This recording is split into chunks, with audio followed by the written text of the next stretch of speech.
today. I'm here on behalf of the Connecticut Freedom Alliance.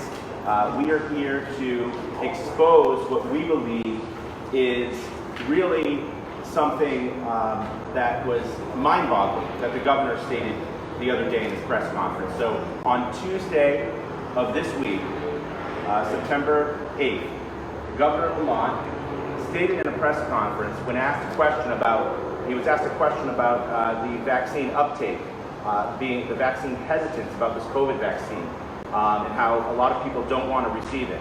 And what is he going to do about it? We can hear you. Go ahead. In terms of the survey results showing that 20% of Connecticut residents wouldn't get a vaccine, 17% unsure, how would the state work to boost confidence so that that number lowers? Well, I'll start with that and then get some help here. Look, we can't do all this by fiat. When it came to, for example, testing in, say, African American or Hispanic communities, they are much more likely to want to get tested. They're actually a little less likely to want to be vaccinated as well. Perhaps a certain, worry about what happens with a test like that or what happens with that vaccine.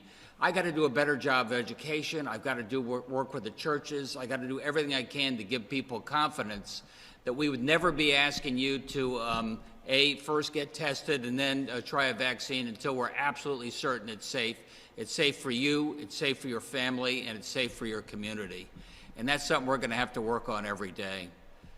Anything to add to that, Dr. Coe? The boldness of his argument was so humiliating to the entire array of black people all across the state of Connecticut, whom he says he serves. To even target the black community, if this vaccine was safe, then everyone should receive it at the same time, not black people being pointed out or Hispanics, but everyone at the same time should receive this vaccine. And then his interest in the black community is very, very new to me, because he's never done anything for people in the black communities throughout the state of Connecticut. Under his tenure, he's done arguably one of the worst jobs in the history of our state as a governor. Our cities are still crime-ridden. Our students are still struggling to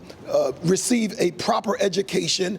And in these same black communities where he decided that he wanted to start this initiative, he's done absolutely nothing to improve the lives of the people. And that is something that I find completely horrifying. And not only that, I'm completely offended by it. Added to that, I'm very, very convinced that we need to call a review committee on our governor's actions and his performance up until this time, because as of now, he has a very, very low approval rating in this state. And so with regards to the community of color around this state, we are speaking out. Pastors, there should be so much more pastors, so many more pastors that should be here, but many of them have been scared by this initiative 100%. But I'm here to say that the overwhelming majority of black people are not co-signing for this. And they're saying that enough is enough, and we're tired of being targeted. We know that he has no vested, we know that he's a Greenwich man that has no desire to live or to hang out in the north end of Hartford other than times for voting. During his campaign, he's never, ever gone to the black churches to give them anything or to even say that he acknowledges that they exist. And then now he decides that he wants to use the black church as a testing ground. We are not laboratory rats. We are not experiments. The experiments that have gone forth thus far, 95% of the animals that have been tested with the preliminary vaccines have died. And you all can fact check this information. They've died. 95% of the animals that have received the vaccines. So then, in his mind, let's use people of color, blacks and Latinos, are going to be the second tier after the animals. I'm completely offended by that, and I really believe that we need to call for his resignation, because at this point, he has completely proven that he is unfit to serve as our governor. Thank you.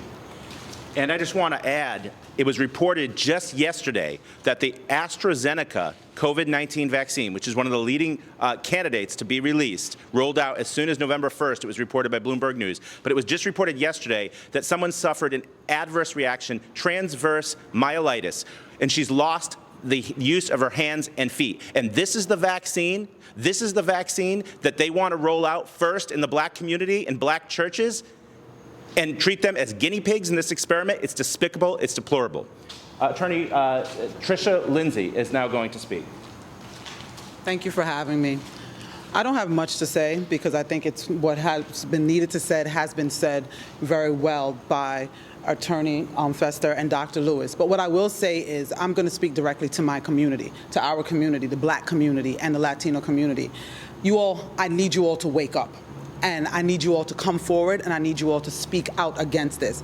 A movement such as this is too important for us to speak behind closed doors and speak within our closed circles and our families, and not come to the forefront and speak up against what's happening. If you are going to allow a governor who you've never seen come into your churches, he's not visited schools, he's not spoken to the multiple other issues that are going on in the black community, and has not rolled out any initiatives or anything to assist the black community with regards to health care, with regard to education, with regards to equal resources for food and other things like that. What about the socioeconomic status of the black and Latino communities in Connecticut? What about all these other issues? The first thing that you're going to come and now present yourselves to black churches is about a vaccine that is still in its experimental phase. We are not guinea pigs.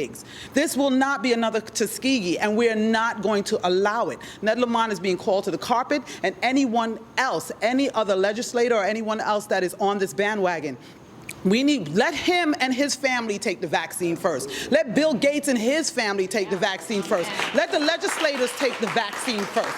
We don't need it. We're okay. We're okay. When you come to us and you roll out other initiatives, because at the end of the day, if the black community is healthy, COVID will not affect us. I'm healthy. I'm a healthy person, right? And I've been doing business. I've been in and out of public. I've been in and out of grocery stores. I've been in and out of regular stores. I've been riding my bike. I've been walking. I've been out in the public, and I have not had COVID yet. You know why? Because I don't have any major underlying health issues. The problem is that the black community has a large percentage of our community that are dealing with underlying health issues and other factors that come into play. And so if COVID is affecting us, it starts elsewhere. So don't come to our churches and try to convince us, because when you try to convince me of something, it tells me that you're hiding something. Because if you present me with the truth, the truth will prevail. Give me the facts, give me the data, and then I will make a decision, and then you don't need to convince me. But if you're trying to convince me, it means you're trying to manipulate my mind, you're trying to tweak, and you're trying to switch the narrative and trying to tell me that something is there that's really not there.